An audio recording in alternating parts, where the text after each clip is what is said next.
My stepmother told me the Luca family had come with a marriage proposal. Huh? She sat in the Heart State's first-floor parlor, holding a cup of black tea, smiling like the Madonna in a stained glass church window. But I knew she wasn't a saint. She was the kind of person who held a knife and still pretended to be merciful. Evelyn, your sister is already engaged to the Grayson family. This excellent match can only fall to you. An excellent match. In the entire New York Mafia circle, who didn't know what had happened to the De Luca heir, Nico De Luca. 3 years ago, he had been the youngest and sharpest successor on the East Coast. At 19, he took over the port line.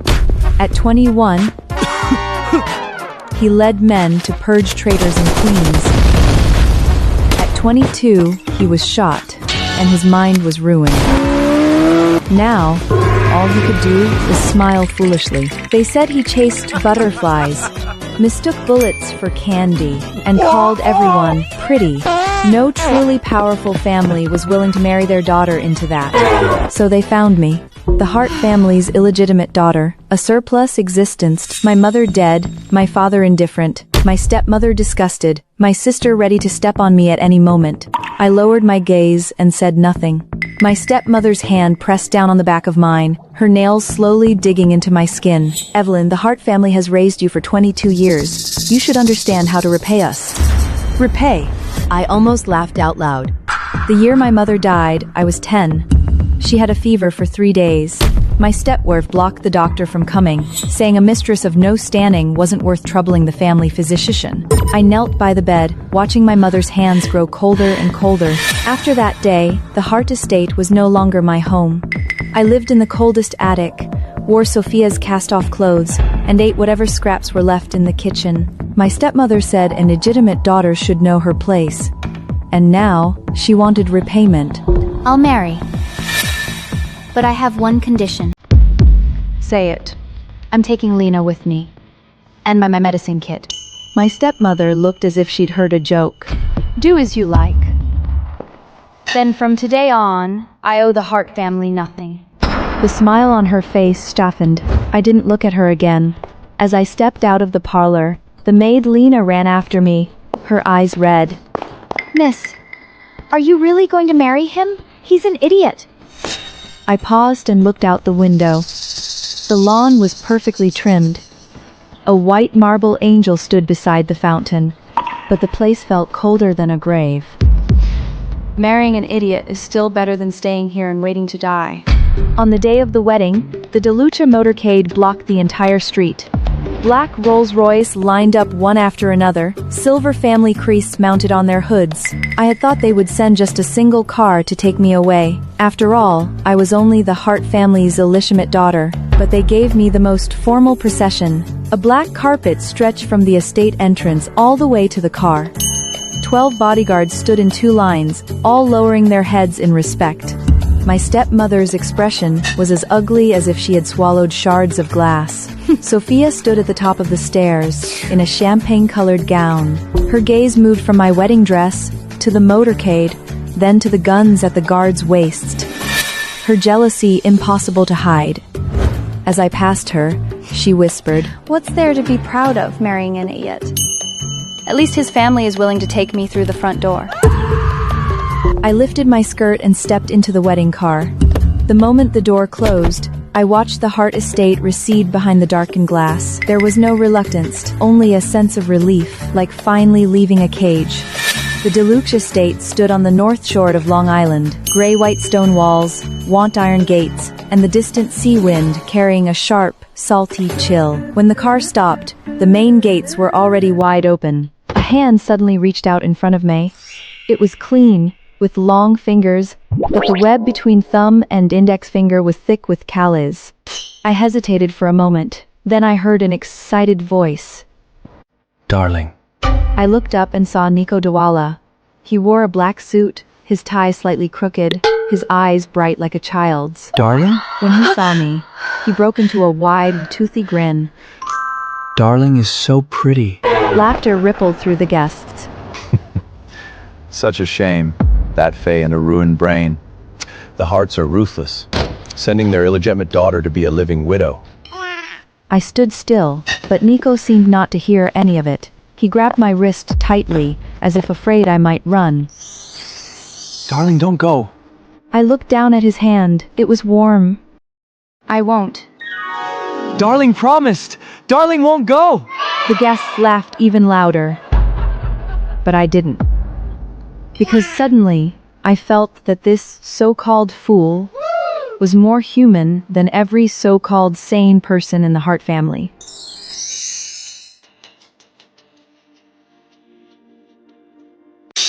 The wedding ceremony was a mess from start to finish.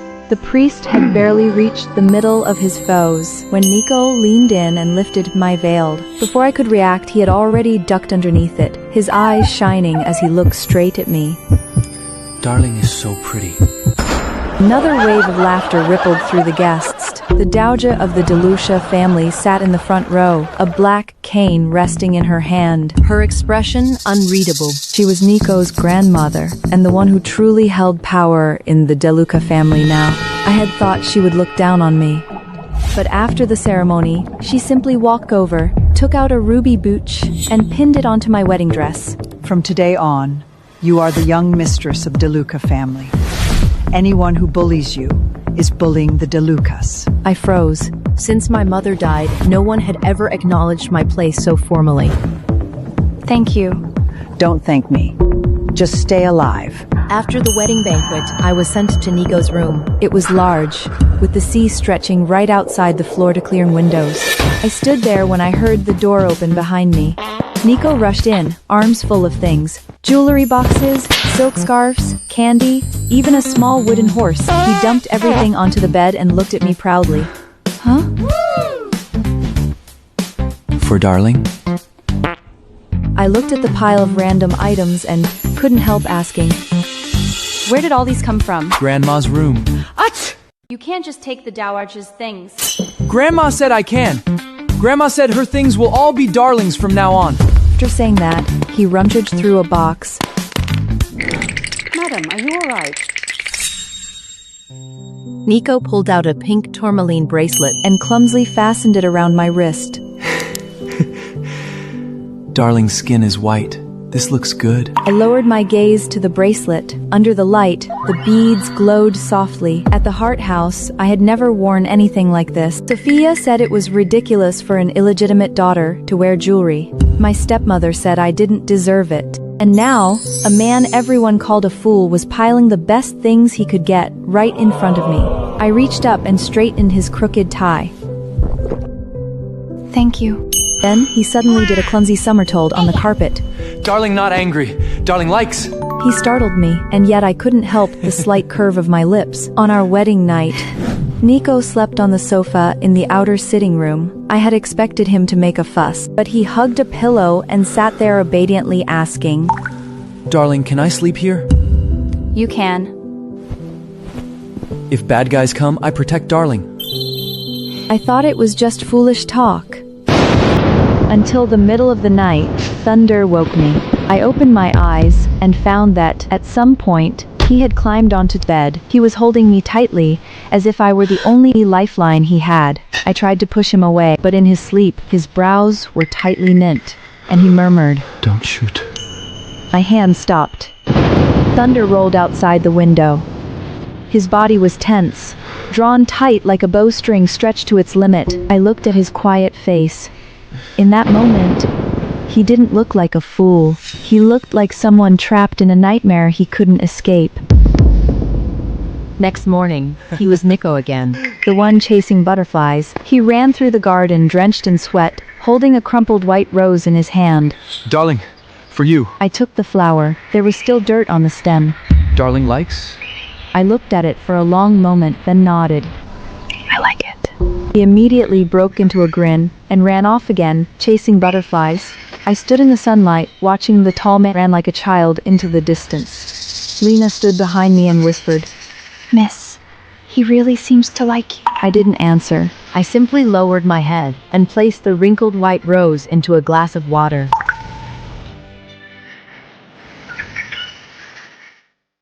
The DeLuca family's mid-auto banquet was held at the private Manhattan club, Elysium. It was the most famous neutral ground in New York's Underwar. Black marble floors, crystal chandeliers, and bodyguards in suits stationed on every levels. Moment I entered, my arm linked with Nico's, every gaze in the room fell on us. So that's the DeLuca idiot? Such a shame. Evelyn Hart is actually beautiful. An illegitimate daughter paired with a fool. Fitting. Nico suddenly reached out and covered my ears. His palm was warm, shutting those voices off. Not nice. Darling doesn't listen. I turned to look at him. He frowned, serious, like he was protecting something precious. I took his hand down and held it in mine. All right. I won't listen. Sophia was there too. She stood beside Grayson in a silver gown, her expression complicated as she stared at our intertwined hands. He probably couldn't understand why a fool would guard me so fiercely. Halfway through the banquet, Nico tugged at my sleeve. Darling, I want that. He pointed at the strawberry cake on the dessert table. I'll go with you. No need. Darling tired. He said it and ran off. My heart tightened instantly. I got up to follow. But the next second, a waiter stepped in front of me with a tray of drinks. In just those few seconds, Nico was gone. Sophia appeared at my side at some point. Relax. It's not like a fool can get lost. I ignored her. I pushed through the crowd, searching for him. Then suddenly, the lights went out. Screams erupted. Glass shattered. Chairs crashed. Someone shouted, "A gun!" There was only one thought in my mind. Nico. I shoved through the crowd, running forward. My heel stepped on broken glass. I slipped, nearly falling. In the darkness, people slammed into me, hands caught my dress, pulling. Finally, near the floor-to-ceiling windows where moonlight spilled in, I saw him. Nico stood there, frozen, as if too frightened to move. And behind him, a man in black raised a gun. The barrel aimed at the back of his head. No! I rushed forward, throwing myself in front of him. In that moment, I didn't think. I only knew he couldn't die. Before the gunshot could ring out, an arm wrapped around my waist and pulled me aside. Then, the crack of bone breaking. The gun hit the floor. The man in black was kicked down, his wrist twisted at an unnatural angle. The lights came back on. I stood frozen. Nico was standing in front of me. He held a gun in one hand, the barrel pressed against the assassin's forehead. His eyes were clear, cold, sharp. Not a trace of foolishness. Those were not a child's eyes. They were the eyes of someone who commanded power. The entire hall fell deathly silent. Nico lifted his gaze, his voice low, unfamiliar. Seal the exits. Black-clothed guards surged in from all directions. The old gardener, the one who used to deliver vegetables, now dressed in tactical black, dropped to one knee. Boss, I'm late. Nico didn't look at him. Keep him alive. I want to know who let him in. I stood behind him, my hands and feet turning cold. He turned around and looked at me. Those eyes softened the moment they landed it on me. Did I scare you? I opened my mouth, but no sound came out. He raised a hand and brushed the dust from my face. The movement was gentle, as if afraid of breaking me. I finally found my voice. You were never stupid?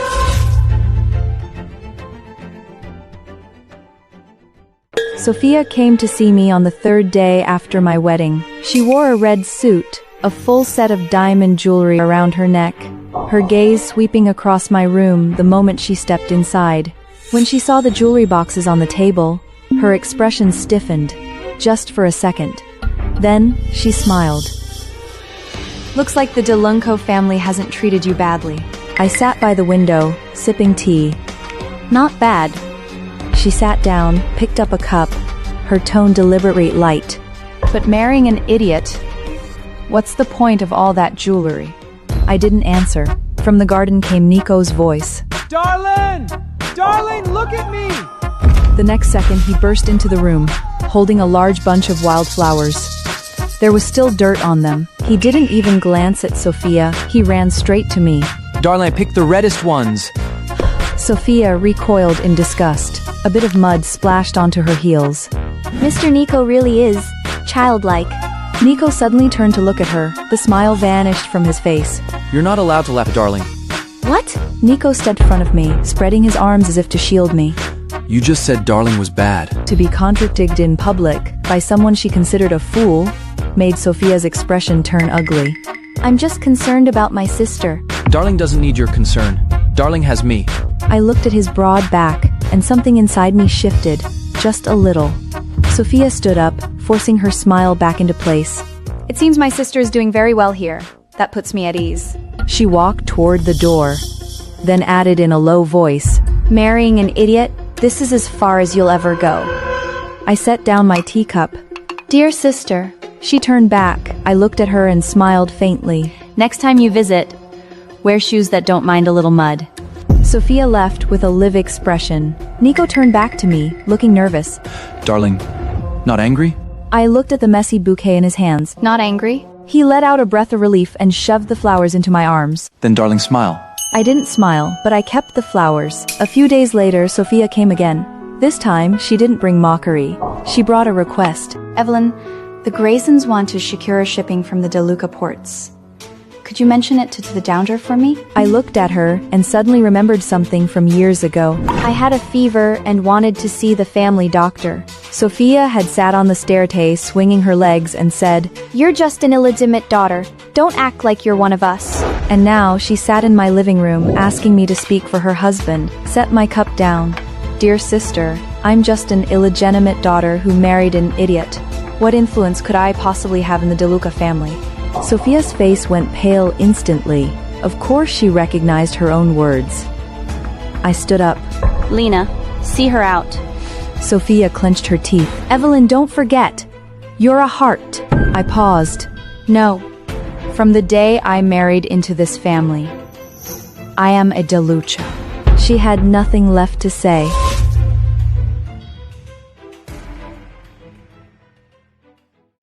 I realized something was wrong with Nico because of the herb garden. That day, I came back from the backyard and saw the dried herbs completely wrecked. The medicine chest had been knocked over. Bottles and jars were scattered everywhere. Nico was crouched in the middle of the mess, holding a piece of huang tin, about to stuff it into his mouth. Stop! I rushed over and grabbed his hand. He looked up, smiling innocently. Darling, is this grass bitter? I took a deep breath.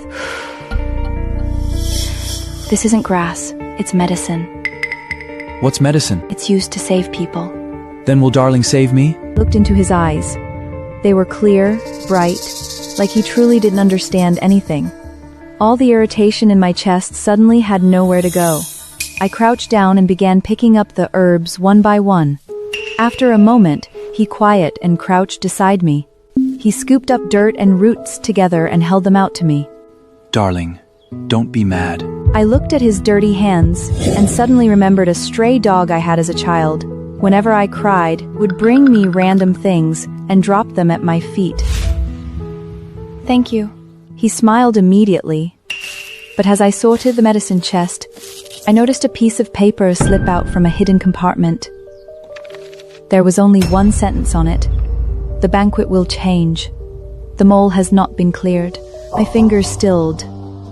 This wasn't something a fool would have. I folded the paper and slipped it back into the department. That night, for the first time, I carefully went over everything that had happened since the wedding. The callus on Nico's hand, the words he murmured in his sleep. Don't shoot. The old gardener who came to deliver vegetables, standing like a trained soldier. And the way the Daochi looked at Nico, there was no pity, only expectation. It suddenly hit me. Maybe the entire DeLuca family was putting on an act, and I was the only one being kept in the dark. The day before the family banquet, I brought Nico some calming tea. He was sitting on the carpet, playing with a Rubik's Cube, unable to solve it no matter how hard he tried. I crouched in front of him. Nico, I need to tell you something. Darling, tell. Tomorrow at the family banquet, no matter what happens, don't leave my side. Not even for a moment. Why? Because there will be bad people. For a split second, his expression changed, very brief. So brief it could have been my imagination. Then he reached out and touched my face. Darling, scared? My breath hitted. It wasn't a question, it was a statement. Yes, I'm scared. Darling, don't be scared. I protect Darling. I looked at him. In that moment, I couldn't tell whether he was truly a fool or simply pretending too well. But I still nodded. All right, you protect me.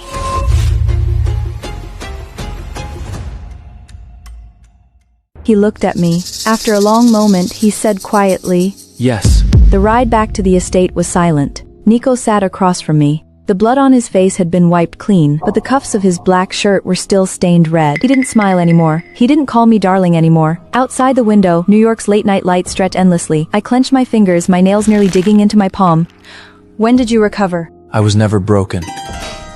From the very beginning, you were lying to me. Yes. He didn't try to explain. That made it worse. Why? That shooting wasn't an accident. 3 years ago, someone leaked my route. They wanted me dead.